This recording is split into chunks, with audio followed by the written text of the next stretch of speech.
My previous life, I spent 10 years as a Navy SEAL, and I got the full benefit.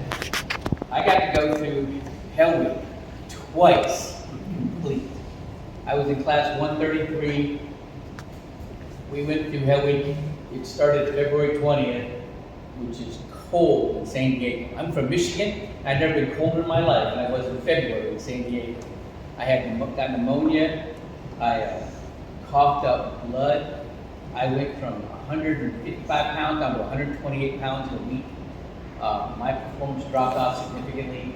Halfway through training, 12 and a half weeks out of 26 weeks, I got NPQ and sent to the field for performance. I couldn't keep up anymore. I failed like 11 time runs in a row. And back then, you had to make it up that day. You had to go back after and you had to pass or you were out. So 11 times I'd fail in the morning and I'd pass in the afternoon.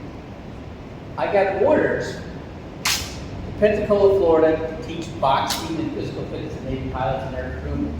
And I got to teach heat stress lectures and health and nutrition lectures. And I learned a lot in that process. And I reapplied for SEAL training 7 times over a 20-month period of time. And 6 times they told me no. Well, my department chief was a Master Chief Vietnam vet. I taught his son how to box. Because he get picked out in school, and he liked the mindset that I was teaching his son.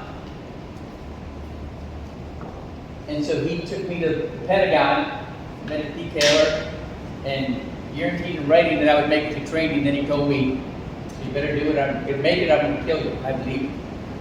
So I go back to training. First time I was one of the slowest runners, one of the slowest swimmers. I could never pass the obstacle course. When I went back the second time, I was the fastest on the obstacle course in my class. I was one of the fastest runners, one of the fastest swimmers. Well, then I had to go through Hell Week all over again. And I'm sitting in this tent on the beach, and this is called breakout when Hell Week starts. And I'm like, what was I thinking? Why am I doing this? And all the guys that hadn't ever done it were like, my nickname is Red. Like, Red, what's going to happen? Better than you don't know. And all of a sudden, he just erupts. There's concussion grenades going off, smoke grenades, you can't see anything. The instructors are all canned up, they're shooting. They have 60 machine guns, they got blanks. They're throwing concussion grenades like right under your feet. They're real explosive. And the officers get mind locked, brain locked. They're so under stress, and they have to have a muscle. They have to like tell everybody, tell the instructors how many people they have. And they get a megaphone in their face, Mr. Wilson, what's the muster, Mr. Wilson? He can't even talk. And we screwed that all up. So they could go back to the tent and turn our uniform on inside out, our right shoe, our left foot, our left shoe, our right foot. And I turned my jersey around, and everybody else was like going for it. I'm like, come on, Brad. I'm like, yeah, not sure. And we could go back out, we screwed that muster up, and there was this one instructor, who was my proctor in my first class, and I had nightmares about this guy for 20 months. And he was a corpsman, a medic, and I see him with a mag light, and I'm watching the whole time. And he was checking on everybody, and the third time we come, they made us get our sea bag, with our change of clothes, our boots, our toiletries, and we're in a push-up position, and they're spraying us down with a hose. He comes up to me, and I was the one he was with. He grabbed my sea bag, kicks sand in it, and throws it in the ocean. I'm like, oh, I'm dead. And then we screwed up so bad, the next dude was called surf torture. They put on a K-pop life jacket, a big, poofy life jacket, and you go out to the beach, they have you lock arms, walk into the ocean up to your waist, turn around, and sit down. Now, we started out the class with 120 guys.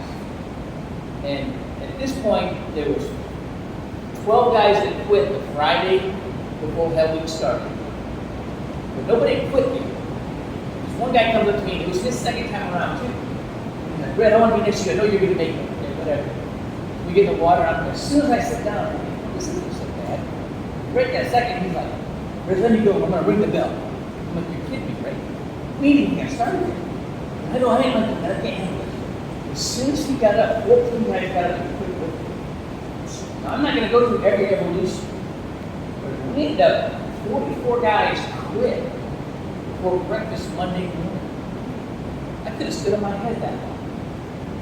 And I knew I had in my head, if I could make it through Wednesday without getting injured, there was no way they were going to get me out of there. No.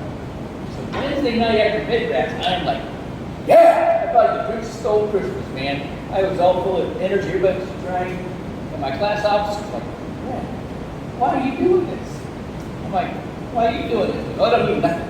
I had no idea what to expect. If I would have known what the expectation was, there's no way I'd have done this. And I had to come down to my employee and tell them, I didn't make it this first time. I had to get this monkey off my back.